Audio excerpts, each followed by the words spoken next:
With the story of Noah, we leave the history of all mankind and begin that of God's chosen people.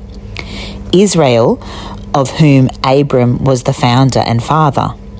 For some time, Abram, with his wife Sarai, his father Terah, and his nephew Lot, lived at Ur.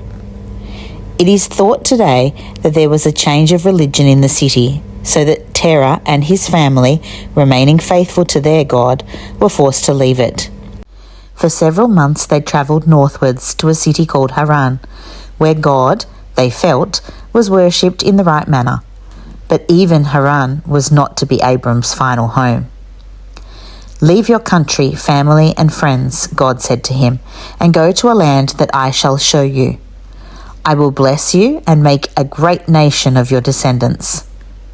So Abram said goodbye to those with whom he had lived all his life, and went away with his flocks and herds of servants, taking only Sarai and Lot of his own family with him. The nomad tribe moved westwards, seeking pasture for the cattle, and God guided their wanderings till they came to the land of Canaan. There God revealed to Abram that this was the country which he would one day give to his descendants. Several times more in the years that followed, God repeated his promise. The first occasion was after Abram and Lot agreed to part because their herds were too numerous to share the same pasture, and their servants quarrelled. "Look in every direction," God said to Abram. "I will give all the land that you can see to you and your descendants forever. They shall be as numerous as the dust of the earth. Travel through the length and breadth of the land, for I have given it all to you." Later on, God appeared to Abram in a dream, saying, "I shall bless you and reward you richly." Sarai was too old to have children, and Abram was unhappy, because if a man did not have a son to carry on the family, it was regarded in those days as one of the saddest fates that could befall him. But to reassure him, God told Abram to look at the stars and said, "Count them if you can. Such shall be the number of your descendants." "How can I be sure that what you promise will happen?" asked Abram.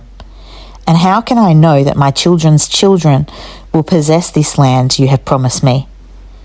God told him what to do. "Take animals and birds for sacrifice," he said. "Kill them. Cut the animals in two and place the halves and the birds opposite each other. Then wait." Abram did so and kept watch over the sacrifice, driving off the birds of prey until the sun went down. Eventually he fell into a trance. Suddenly he felt a great terror in the darkness. Then he heard the voice of God.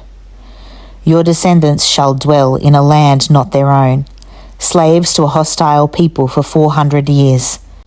Then shall they escape and return to this land, which I shall give them, a land which stretches from the river Nile to the river Euphrates. You yourself shall live to a ripe old age."